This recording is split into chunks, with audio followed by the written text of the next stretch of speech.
हिमाचल देख रहे हैं आप, आपके साथ मैं हूं जैस्मिन शर्मा। बुलेटिन में हेडलाइंस के बाद अब रुख करते हैं खबरों का और शुरुआत इस वक्त की सबसे बड़ी खबर के साथ, जहां कुल्लू में मलाणा 2 पावर प्रोजेक्ट डैम पर खतरा मंडरा रहा है। 3 दिन से डैम का पानी ओवरफ्लो हो रहा है क्योंकि मलबा और गाद और लकड़ी जमा होने के चलते डैम के सभी फाटक जाम हो गए हैं, जिससे डैम पर दबाव बना हुआ है। एनडीआरएफ की टीम डैम के फाटक खोलने में जुटी हुई है। बताया यह भी जा रहा है कि डैम में 200 क्यूसेक से ज्यादा पानी जमा है, जो अगर खुल गया तो पार्वती और व्यास नदी के किनारे भारी तबाही मच सकती है। तो मलाणा में डैम की ये तस्वीरें हैं और तुलसी हमारे सहयोगी ज्यादा जानकारियों के साथ फोनलाइन पर जुड़ गए हैं। तुलसी, क्या अपडेट्स हैं मौके से? जी बिल्कुल जास्मिन, देखिए जिस तरह से लगातार पिछले 3 दिनों से जो मलाणा 2 का जो डैम है वो ओवरफ्लो हो रहा है और जानकारी ये मिली है कि उसके जो गेट है वो ब्लॉक हुए हैं, जिसकी वजह से उसमें जो पानी की निकासी है वो प्रबंधन के द्वारा नहीं की जा रही है। इसके अलावा अगर बात करें तो पिछले 3 दिनों से लगातार उस क्षेत्र में जो बारिश हो रही है, ऊंची पहाड़ियों की अगर बात करें तो ये जो डैम है ये मलाणा नाला के ऊपर बना हुआ है, जहाँ पर मलाणा हाइड्रो पावर के स्टेज 2 का जो डैम है उसमें ओवरफ्लो होने से ये जानकारी मिली है कि लगभग 25 क्यूसिक मीटर जो पानी है वो उससे निकास हो रहा है। और इसको लेकर जिस तरह से जिला प्रशासन की तरफ से लगातार जो बाकी इलाके हैं उनको जो है अलर्ट भी जारी किया गया और पिछले 2 दिनों से एनडीआरएफ की टीम भी वहां पर मौके पे पहुंची है, जहां पर ये प्रयास किए जा रहे हैं कि उस डैम के जो ब्लॉक हुआ है उसको खोला जाए। लेकिन जिस तरह से पानी का बहाव वहां पर बहुत ज्यादा है, उसकी वजह से जो एनडीआरएफ की टीमें हैं वो भी जो है ज्यादा काम नहीं कर पाई है। और ऐसे में कहीं ना कहीं अभी भी जो है आसपास के क्षेत्रों की अगर बात करें तो इस क्षेत्र में जो है लोगों के जो जमीन है, घर है, और इसके अलावा जो पार्वती नदी में अगर पानी मिलेगा तो उसके बाद ब्यास में भी मिलेगा, तो कुल मिलाकर आगे के क्षेत्रों की बात करें तो भारी तबाही जो है वो हो सकती है। लेकिन प्रशासन की तरफ से अलर्ट जो है वो लोगों के लिए जारी कर दिया गया है कि लोग जो है वो नदी नालों से दूर रहे। इसके अलावा अगर बात करें तो प्रबंधन से भी हमारी बात हुई थी, उनका यही कहना है कि जो गेट लॉक हुआ है उसके बाद वो ऑपरेट नहीं हो पा रहा है, जिसकी वजह से ये दिक्कतें वहां पर हो रही है। लेकिन उनका ये मानना था कि ज्यादा नुकसान जो है वो इसलिए नहीं हो सकता क्योंकि अभी तक जो वहां पर डैम की अगर बात करें तो डैम से जो निकासी हो रही है उससे जो है ज्यादा पानी जो है अगर बात करें तो वो प्रॉपर अभी तक उसमें रिसाव जो है वो हो रहा है। तो कुल मिलाकर अगर अचानक ये डैम फटता तो उसके बाद कहीं ना कहीं भारी तबाही जो है वो पूरे एरिया में हो सकती है, क्योंकि 200 से ज्यादा क्यूसिक जो पानी उसमें है, तो कहीं ना कहीं पानी की मात्रा बहुत ज्यादा है। इस ऐसे में उस एरिया की अगर बात करें तो भारी नुकसान हो सकता है। लेकिन प्रबंधन की तरफ से लगातार यही प्रयास किया जा रहा है कि उसके जो गेट है उसको ऑपरेट करने के लिए प्रयास किया जा रहा है। जी जास्मिन। बिल्कुल तुलसी, और लोगों को भी आगाह कर दिया गया है। बड़ी बात यह है कि समय रहते यहाँ पर एहतियातन कदम उठाए जा रहे हैं। और तुलसी, आप नजर बना के रखें। हमसे जुड़ने के लिए, तमाम अपडेट्स के लिए आपका बहुत बहुत शुक्रिया। चलिए आगे बढ़ेंगे और किन्नौर से आपको खबर देंगे, जहां के टापरी इलाके में सतलुज नदी में बहे 3 लोगों की तलाश अभी भी जारी है। सुबह 5:30 बजे से सर्च ऑपरेशन दोबारा शुरू किया गया है। बुधवार शाम एक पिकअप वैन नदी में जा गिरी थी। वैन में एक महिला सहित 3 लोग सवार थे, जो वैन सहित बह गए थे। एनडीआरएफ, क्यूआरटी, पुलिस और जेएसडब्ल्यू की टीम सर्च ऑपरेशन में जुटी हुई है, मगर कुछ अभी तक पता नहीं चल पाया है, जिसके बाद अब गोताखोरों की टीम को बुलाया गया है और 3 लोग जो बह गए थे उन्हें ढूंढने के प्रयास जारी हैं।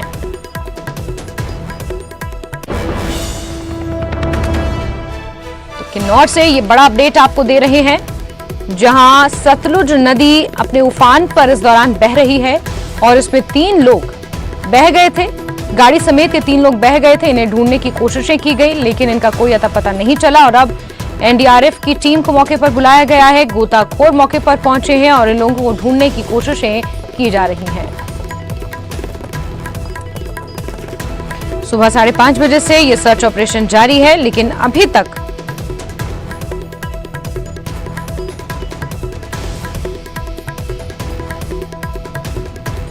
कोई नतीजा नहीं निकल पाया है। सुबह से ही सर्च ऑपरेशन चलाया जा रहा है। गोताखोरों को भी बुला लिया गया है। 3 लोग जो वैन सहित बह गए थे उन्हें ढूंढने की कोशिशें की जा रही हैं। अरुण सहयोगी हमारे ज्यादा जानकारियों के साथ जुड़ गए हैं। अरुण, क्या अपडेट मिल पाए हैं? सर्च ऑपरेशन सुबह से ही जारी है, अभी तक कहां पहुंचा है सर्च ऑपरेशन और क्या कुछ अतिरिक्त कदम उठाए जा रहे हैं? अरुण, सबसे पहले ये कि जो पिछले कल जो जानी संपर्क मार्ग पर एक वाहन दुर्घटना हुआ था उसमें 4 लोग सवार थे, जिसमें एक महिला, 2 महिला व एक चालक सतलुज नदी में बह गए थे कल शाम को, जो रात होने की वजह से सर्च ऑपरेशन चलाया नहीं गया। और आज सुबह तड़के एनडीआरएफ, पुलिस, जेएसडब्ल्यू और प्रशासन द्वारा वहां पे लोकल लोगों की भी है सर्च ऑपरेशन में, उन द्वारा सर्च ऑपरेशन चलाया गया सतलुज नदी किनारे। तो आज सुबह सबसे बड़ी सफलता उनको सिर्फ मात्र जो गाड़ी के जो अवशेष है, मलबा है, वो ही मिला है सतलुज नदी में। बाकी जो 3 लोगों की जो शव है वो अभी तक कोई नहीं मिल पाया है। और इन 3 लोगों में से जो चालक है और उसकी बीवी है, 2 तो मियाँ बीवी है और तीसरा उसी के रिश्तेदार है, सारे एक ही गांव के हैं, एक ही रिश्तेदार है। तो ऐसे में अभी तक कुछ नहीं मिला है। और सतलुज नदी की हम बात करें तो इस वक्त पूरे उफान पर, अमूमन गर्मियों में जो सतलुज नदी में 800 क्यूमिक जो पानी होता था, वो इस वक्त 1100 से ऊपर का पानी, 1100 क्यूमिक से ऊपर का पानी सतलुज नदी में है। जो सतलुज नदी का उफान है, सबसे बड़ी चुनौती जो सर्च ऑपरेशन में है, ये सबसे बड़ा चुनौती जो सतलुज नदी का उफान है। ऐसे में अभी भी वहां पे गोताखोरों को लाने की प्रशासन ने बात कह रही है, लेकिन अभी तक गोताखोर पहुंचे नहीं है। लेकिन जिस तरह से जो सतलुज नदी एक तो मड मेला है, इसमें सिल्ट की मात्रा इतना अधिक है कि अंदर दिखाई नहीं देता है। तो ऐसे में गोताखोरों के लिए भी एक चुनौती होगा लापता लोगों को शव ढूंढने के लिए। अब देखना ये होगा कि गोताखोर आने के बाद उन लापता 3 लोगों का क्या सुराग मिल पाता है। जी सर, बिल्कुल बिल्कुल अरुण, नजर आप बना के रखें। जिस तरीके से आप जानकारियां दे रहे हैं, अभी तक कोई ठोस सुराग नहीं मिल पाया है और गोताखोर को मौके पर बुलाया गया है, और गोताखोरों के आने के बाद किस तरीके से यहां पर सर्च ऑपरेशन आगे बढ़ेगा, ये देखना महत्वपूर्ण होगा। बहुत शुक्रिया अरुण हमारे साथ जुड़ने के लिए। चलिए आगे बढ़ते हैं। और सरकार ने प्रदेश के 41 शिक्षकों के डेप्यूटेशन और सेकेंडमेंट के आधार पर तैनाती के आदेश रद्द कर दिए हैं, जो स्कूल में पढ़ाने की जगह शिक्षा विभाग के दफ्तरों में काम कर रहे थे। बताया जा रहा है कि इनमें से ज्यादातर शिक्षक महिला हैं, जो अफसरों और नेताओं की पत्नियां हैं। कहा जा रहा है कि रसूख के चलते इन शिक्षकों को स्कूल की जगह education directorate, deputy director office और ब्लॉक एजुकेशन ऑफिस में तैनाती मिली थी। मगर अब ऐसे 41 शिक्षकों के डेप्यूटेशन का आदेश रद्द कर दिया गया है, जिसमें 14 प्रिंसिपल, 2 लेक्चरर, 1 शारीरिक शिक्षा शिक्षक, 3 पीटी और टीजीटी सहित कुछ अधीक्षक और क्लर्क्स भी शामिल हैं।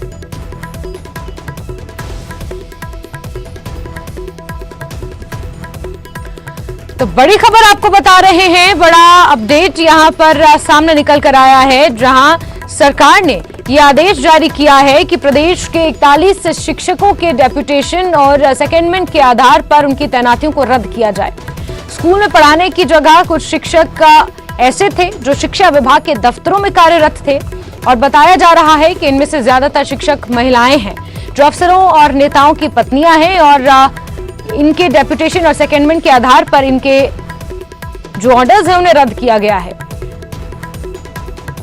कहा यह जा रहा है कि रसूख के चलते इन शिक्षकों को स्कूल की जगह education director, deputy director office और ब्लॉक एजुकेशन ऑफिस में तैनाती मिली थी, मगर अब 41 शिक्षकों के डेप्यूटेशन का आदेश रद्द कर दिया गया है। ये बड़ा अपडेट इस वक्त आपको दे रहे हैं। कुछ ऐसे शिक्षक जिनका शिक्षा विभाग में कई पदों पर जिनकी तैनाती की गई थी, इसमें 41 शिक्षक ऐसे हैं जिनके ये डेप्यूटेशन के आदेश रद्द कर दिए गए हैं, और राजनीतिक रसूख के चलते मनचाही पोस्टिंग का आरोप लगा है, जिसके बाद सरकार ने ये एक्शन लिया है। और राजेंद्र हमारे सहयोगी ज्यादा जानकारियों के साथ फोनलाइन पर जुड़ गए हैं। राजेंद्र, राजनीतिक रसूख के चलते कुछ शिक्षक ऐसे थे जिन्होंने अपनी जो नियुक्तियां थी वो या तो शिक्षा विभाग में किसी उच्च पद पर या फिर स्कूलों के बजाय कहीं और शिक्षा विभाग से जुड़े हुए विभागों में अपनी नियुक्तियां करवाई थी। अब उनके ऊपर ये सरकार का चाबुक चला है, जरा डिटेल्स बताएं इस पूरे मामले पर। बिल्कुल जास्मीन, और ये महत्वपूर्ण इसलिए है क्योंकि ये जो टीचर्स ये लंबे समय से, कई सालों से इसी प्रकार डेपुटेशन के आधार पर 3-3 साल का डेपुटेशन लेकर इसी प्रकार इन पदों पर नियुक्त थे, और जो मुख्य काम शिक्षक का है पढ़ाना, उसके बजाय क्योंकि हेडक्वार्टर का स्टेशन चाहिए होता है, इसलिए क्लैरिकल या जो भी काम, चाहे वो एजुकेशन डायरेक्टरेट है या फिर डिप्टी डायरेक्टरेट ऑफिस डिस्ट्रिक्टों में है, वहां पर तैनात है और लंबे समय से तैनात है। इसके अलावा 30 किलोमीटर 35 किलोमीटर के दायरे में ही म्यूचुअल ट्रांसफर अब कह ले, चाहे राजनीतिक रसूख के चलते उसी दायरे में अभी तक की अगर जॉब सर्विस कहें तो मैक्सिमम टाइम इसी क्षेत्र में काटा है। इसको देखते हुए सरकार ने अब बड़ा निर्णय लिया। बड़ा निर्णय इसलिए है क्योंकि अधिकतर शिक्षकों का जो रसूख है वो ऊंचा है, या तो उच्च अधिकारियों की बीवियां यहाँ पर है, या फिर वो अध्यापक हैं, वो सर्विस करने वाले लोग हैं जो अच्छी राजनीतिक पहुंच रखते हैं। और दोनों दलों, भाजपा और कांग्रेस, दोनों ही दलों में अच्छी पकड़ इन लोगों की है और कई वर्षों से इन पोस्टों पर तैनात है। अब ये पहली लिस्ट हम जो समझ रहे हैं, ये पहली लिस्ट है जो वर्तमान सरकार की तरफ से आई है। 41 टीचर इसमें शामिल हैं। इसके बाद अब जो दूसरी लिस्ट है, राजधानी के 30 या 35 किलोमीटर और डिस्ट्रिक्ट हेडक्वार्टर्स में जो टीचर्स लंबे समय से 20-25 किलोमीटर के एरिया में अपनी म्यूचुअल ट्रांसफर करवाते हैं, एडजस्टमेंट करवाते हैं, उनकी अब नंबर लग सकता है। जिस प्रकार से सरकार का रुख देखने को मिल रहा है, एक कड़ा फैसला सरकार ने लिया है और जो एक मोनोपोली हम कह सकते हैं डायरेक्टरेट में और डिप्टी डायरेक्टरेट ऑफिस में इन लोगों की थी, उसको तोड़ने की कोशिश की गई है। तो अब ट्रांसफर और एडजस्टमेंट के चक्कर में रहते हैं और लगातार मंत्री भी इसको बयान देते हैं, चाहे पूर्व के शिक्षा मंत्री हो चाहे अभी के शिक्षा मंत्री हो। लगातार जो भीड़ देखी जाती है शिक्षा मंत्री के दरवाजे के बाहर, उसको तोड़ने की कोशिश वर्तमान सरकार की तरफ से की गई है। और क्योंकि राजनीतिक पहुंच काफी अच्छी इन टीचर्स की है, तो उसी को देखते हुए इस फैसले को बड़ा माना जा रहा है। और अब जो दूसरी लिस्ट आएगी वो देखना होगा किस प्रकार से आती है। क्या डिप्टी डायरेक्टर ऑफिस के आसपास या डिस्ट्रिक्ट हेडक्वार्टर्स के आसपास जो लंबे समय से तैनात हैं 20 से 25 किलोमीटर के दायरे के अंदर, उनके ऊपर अब सरकार कोई एक्शन लेगी, या फिर राजधानी के आसपास 35 किलोमीटर के आसपास जो टीचर्स हैं उनके ऊपर एक्शन लेगी। अब ये देखना होगा कि आगे क्या करते हैं। पर बड़ा फैसला इसलिए समझ रहे हैं क्योंकि इन लोगों का राजनीतिक रसूख काफी बड़ा है, राजनीतिक पहुंच काफी बेहतर है और सभी सरकारों के अंदर, सिस्टम के अंदर जो पकड़ है वो काफी स्ट्रॉन्ग इन लोगों की है। तो ऐसे में सरकार द्वारा ये कदम उठाया जाना ये काफी सराहनीय माना जा रहा है। बिल्कुल राजेंद्र, सरकार ने जो ये कदम उठाया है, जिस तरीके की पारदर्शिता यहां पर अब देखने को मिल रही है, ये लोग काफी पसंद कर रहे हैं। बहुत शुक्रिया राजेंद्र तमाम जानकारियों के लिए।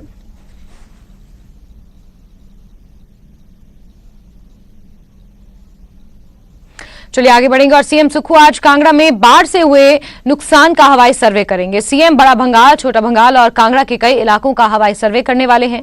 हवाई सर्वे के बाद सीएम 2:50 पर गग्गल एयरपोर्ट पहुंचेंगे और वहां से नगरोटा भगवां जाएंगे, जहां वो पूर्व मंत्री जीएस बाली के जन्मदिन पर आयोजित बाल मेले में शामिल होंगे। शाम 5 बजे सीएम वापस शिमला लौट जाएंगे। तो सीएम सुक्खू का ये कांगड़ा का प्रोग्राम अचानक बना है। आपको बता दें, कांगड़ा में बाढ़ से मची तबाही का हवाई सर्वे करने जा रहे हैं सीएम सुक्खू और उसके बाद दिवंगत नेता जीएस बाली के जन्मदिन के मौके पर बाल मेले का आयोजन किया गया है। एक तरीके से उन्हें श्रद्धांजलि देने के लिए इस मेले का आयोजन किया गया है, जिसमें शामिल होने के लिए सीएम सुक्खू नगरोटा भगवां जाएंगे और उसके बाद शाम 5 बजे शिमला वापस लौट जाएंगे।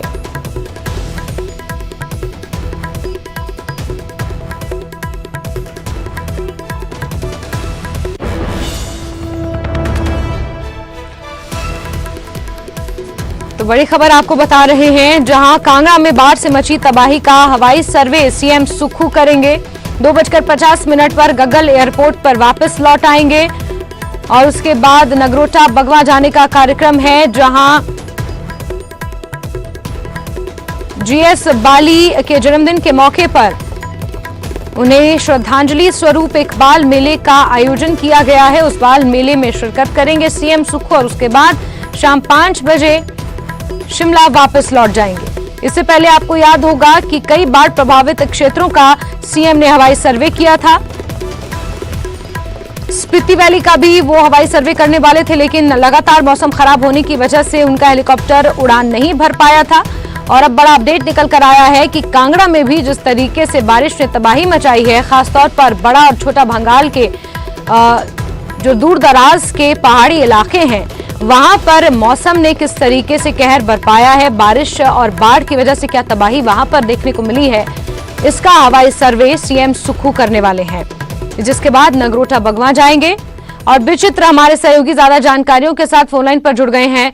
विचित्र, हवाई सर्वे को लेकर क्या अपडेट है? इसके अलावा नगरोटा बगवा में किस तरीके से कार्यक्रम आयोजित किया गया है जहां सीएम को शिरकत करनी है? विचित्र, देखिए जैस्मिन, अगर देखा जाए तो मुख्यमंत्री सुखविंदर सिंह सुक्खू का ये बड़ा ही अल्पकालीन दौरा है कांगड़ा का, और आज मुख्यमंत्री जो है इस अपने अल्पकालीन दौरे, यानी ये बात मैं इसलिए कह रहा हूँ क्योंकि 2:30 बजे के बाद ही उनको जो है वो कांगड़ा की धरती पर जो है वो कदम रखना है, क्योंकि इससे पहले राजधानी शिमला से वो जो है वो बड़ा भंगाल, जो कि बड़ा दुर्गम क्षेत्र है पूरे हिमाचल प्रदेश का, और कांगड़ा की वो दुर्गम पंचायत है, तो बड़ा भंगाल का दौरा करेंगे। और क्योंकि बड़ा भंगाल के जो लोग हैं वहाँ के, वो जो है कांगड़ा ही नहीं बल्कि पूरी दुनिया से जो है वो यहाँ मानसून के दौरान हुए नुकसान की वजह से जो है वो कट चुके, क्योंकि 2 पुलियां वहां पर बनाई गई थी वो भी पानी में बह गई, एक और अन्य पुल बनाया गया था वो भी पिलाचन के पास, वो भी पानी में बह गया। रोड की हालत बहुत खस्ता है, तो ऐसे में वहां पर सिर्फ हवाई यात्रा के दौरान जरिए ही जाया जा सकता है। तो क्योंकि ये सारी जानकारी जो है वो यहाँ वैजनाथ के विधायक किशोर लाल की मार्फत जो है मुख्यमंत्री तक पहुंच चुकी है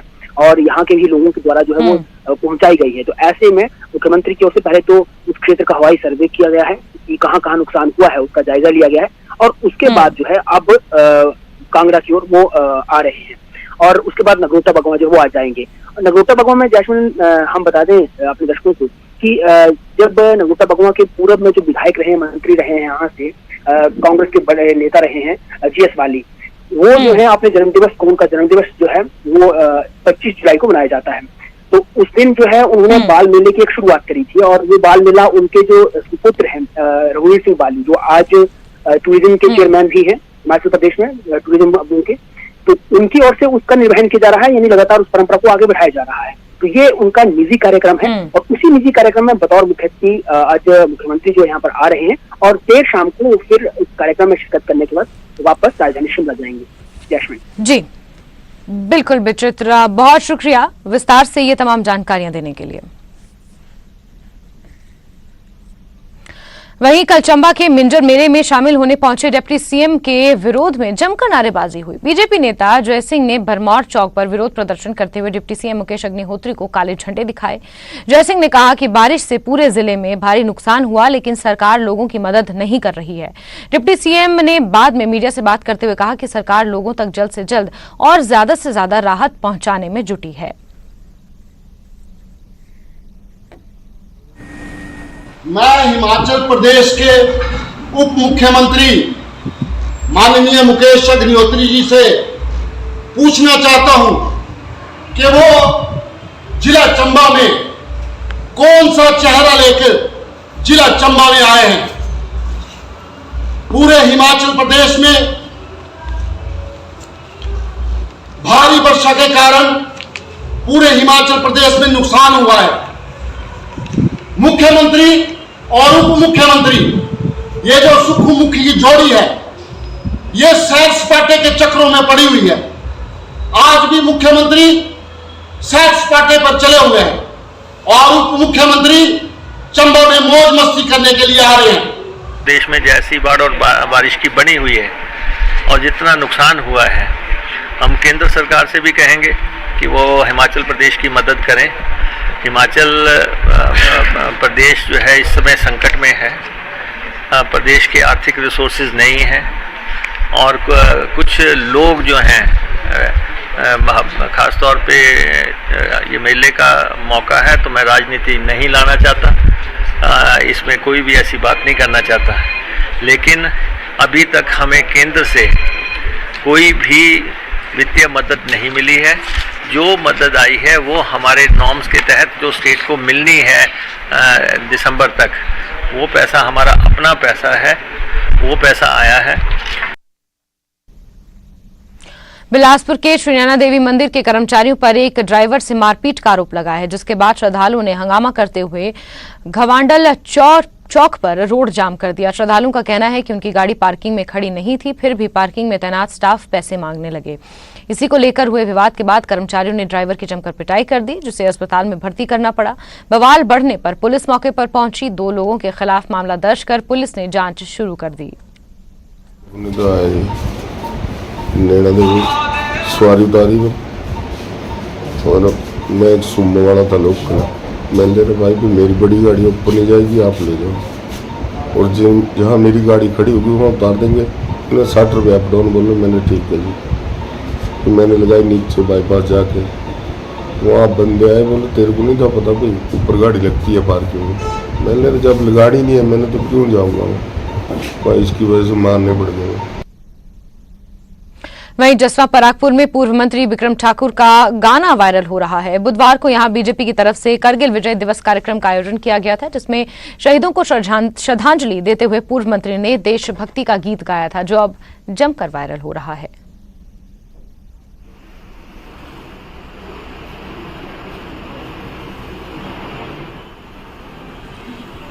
हमारा कार्यक्रम जो है इस घड़ी में वंदे मातरम जो है उसका राष्ट्रीय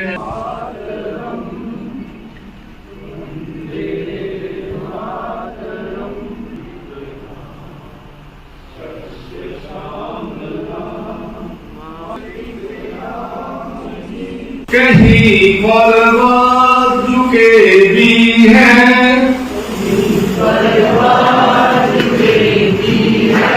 कहीं दरिया रुके भी हैं,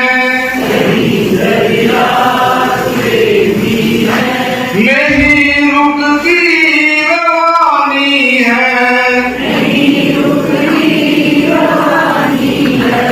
नहीं झुकती जवानी है, कहीं पर्वत झुके भी हैं, कहीं दरिया रुके भी हैं, नहीं रुकती रवानी है, नहीं झुकती जवानी है, गुरु गोविंद के बच्चे, उम्र के थे भले कच्चे, मगर थे सिंह के बच्चे, धर्म ईमान के सच्चे, गरज कर बोल उठे थे क्यों, सिंह मुंह खोल चुके थे क्यों, नहीं हम झुक नहीं सकते, नहीं हम रुक नहीं सकते। वहीं चंबा में अंतर्राष्ट्रीय मिंजर मेले की चौथी शाम पंजाबी गायक गुरनाम भुल्लर के नाम रही। भुल्लर के गीतों का लोग खूब लुत्फ उठाते नजर आए। भुल्लर के साथ ही कुमार साहिल ने भी अपने गीतों से समा बांध दिया।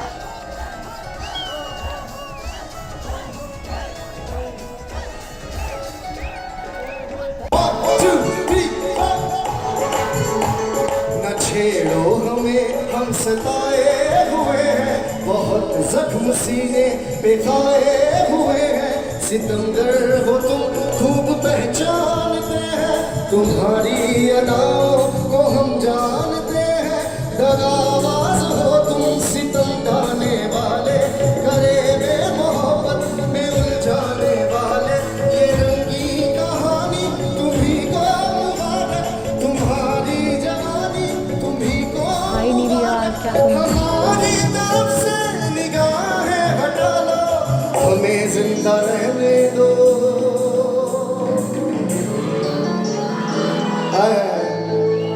हुस्न वालों, काली काली जुल्फों के फंदे ना डालो, काली काली जुल्फों के फंदे ना डालो, हमें जिंदा रहने दो। हुस्न वालों, हमें जिंदा रहने दो। हुस्न वालों, हमें जिंदा रहने दो। हुस्न वालों, हमें जिंदा रहने दो। काली काली जुल्फों के फंदे ना डालो, काली काली जुल्फों के फंदे ना डालो, हमें जिंदा रहने दो। हुस्न वालों,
presented by पेट सफा आयुर्वेदिक चूर्ण